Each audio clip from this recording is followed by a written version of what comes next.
सातवां अध्याय चंड और मुंड का वध। मेघर्षि मेघा बोले, शुंभ की आज्ञा पाकर चंड मुंड आदि दैत्य चतुरंगणी सेना के साथ अस्त्र शस्त्रों से लैस होकर चल दिए।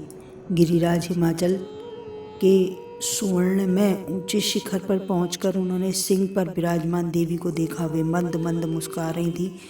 उन्हें देखकर दैत्य उन्हें तत्परता से पकड़ने का उद्योग करने लगा। किसी ने धनुष ताना, किसी ने तलवार समाई और कुछ लोगों ने देवी के पास जाकर खड़े होकर अंबिका को उन शत्रुओं पर बड़ा क्रोध हुआ।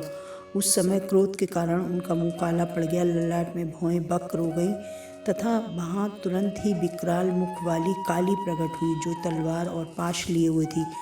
वह विभिन्न खड्ग धारण किए, चीते के चमड़े की साड़ी पहने, नरमुंडों की माला से अलंकृत थी। उनके शरीर का मांस सूख गया था, केवल मात्र अस्थि पंजर शेष थे, जिससे वे अत्यंत भयंकर जान पड़ रही थी। जिनका मुंह विशाल था, जीभ लपलपाने के कारण वे भी डरावनी प्रतीत होती थी।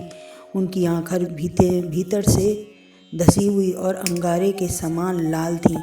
वे अपनी भयंकर गर्जना करने से संपूर्ण दिशाओं को गुंजा रही थीं। बड़े बड़े दैत्यों का वध करती हुई वे कालिका देवी बड़े वेग से दैत्यों की उस सेना पर टूट पड़ी और उनका भक्षण करने लगी।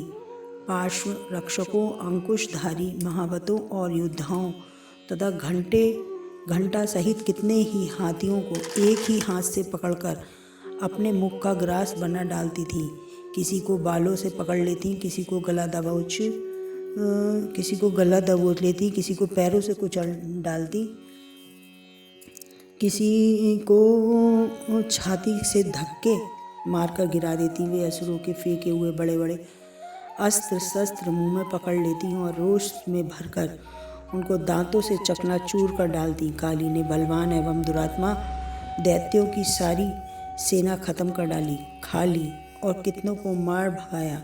अनेक असुर तलवार के घाट उतारे गए, कुछ खड्गांग से पीटे गए, कितने ही असुर दांतों के अग्रवाल से भाग से कुचले जाकर मृत्यु को प्राप्त हो गए। इस प्रकार देवी ने असुरों की समस्त सेना को क्षण भर में धराशायी कर दिया। अपनी सेना को इस प्रकार विनाश होते देखकर चंड अत्यंत भयानक काली देवी की ओर दौड़ा। महादैत्य मुंड ने भी अत्यंत भयंकर बाणों की बौछार से तथा हजारों चक्र एवं अन्य शस्त्रों से उन भयानक नेत्र वाली देवी को आवृत कर दिया।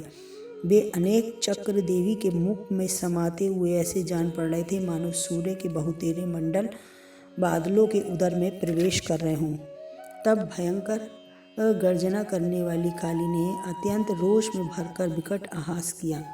उस समय उनका विकराल मुख के भीतर देखे जा सकने वाले दांत की प्रभा से वे अत्यंत उज्ज्वल दिखाई दे रही थी। उसी समय देवी ने सिंह से उतरकर दैत्य सेनापति चंड पर हमला किया और उनके केश पकड़कर उसकी तलवार से उसका मस्तक धड़ से अलग कर दिया। चंड को मारा गया देखकर मुंड भी देवी की ओर दौड़ा। तब देवी ने रोष में भरकर उसे तलवार से मारकर धरती पर सुला दिया। महापराक्रमी चंड और मुंड को मारा देखकर मरने से बची हुई बाकी सेना आतंकित होकर चारों ओर भाग गई। तत्पश्चात काली ने चंड और मुंड के मस्तक हाथ में लेकर चंडिका के पास जाकर प्रचंड आहस करते हुए कहा, हे देवी, मैं चंड मुंड नामक इन दो महाअसुरों को भेंट करने की लाई हूँ। यह अब युद्ध यज्ञ में तुम चंड और मुंड का स्वयं ही वध करना, शुंभ और निशुंभ का स्वयं ही वध करना। ऋषि बोले, वहाँ लाए हुए चंड मुंड नामक महादैत्यों को देखकर अब युद्ध यज्ञ में तुम शुंभ और निशुंभ का स्वयं ही वध करना। ऋषि बोले, वहाँ लाए हुए उन चंड मुंड नामक महादैत्यों को देखकर कल्याणमयी चंडी ने काली से मधुर वाणी में कहा, देवी, तुम चंड मुंड को लेकर मेरे पास आई हो, इसीलिए तुम संसार में चामुंडा के नाम से विख्यात होगी। इति चंड मुंड वध नामक 7वां अध्याय समाप्त।